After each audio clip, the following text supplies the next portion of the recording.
Madame la députée, on vient fêter les 10 ans de Surdimobile. Au fond, la province que vous représentez, quel est son rôle dans le genre de secteur en matière?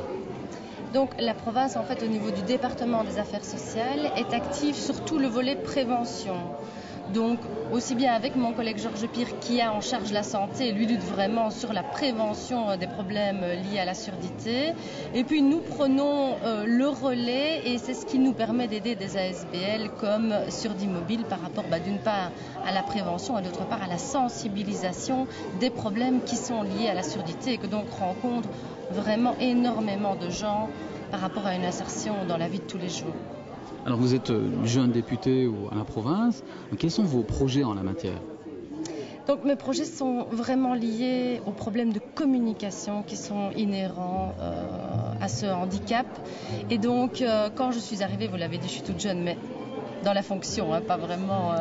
Et donc, on a vraiment essayé au niveau du salon du volontariat qui a eu lieu tout début février, donc je venais vraiment de prendre les rênes du département, d'arriver à avoir une traduction gestuelle sur notre télévision communautaire pour permettre, dans cette relation de proximité qu'a ce média, de faire venir un maximum de monde sur le salon du volontariat et permettre aux ASBL qui étaient présentes, en l'occurrence Surdimobile, d'avoir des bénévoles qui venaient vraiment se mettre au service des personnes souffrant du handicap.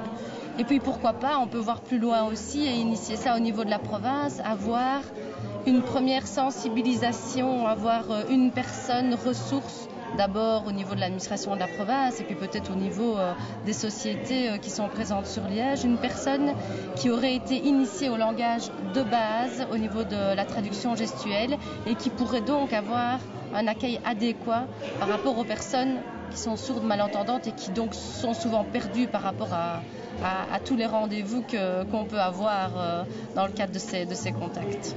Vous avez aussi des projets en matière de télévision communautaire? Oui, donc là, c'est vraiment la traduction gestuelle qu'on aimerait arriver à introduire. On l'a essayé sur un événement spécifique qui est le Salon du volontariat. Ça, ce serait une première. On y est presque arrivé. On espère bien y arriver en février 2011 pour la 3e édition du Salon.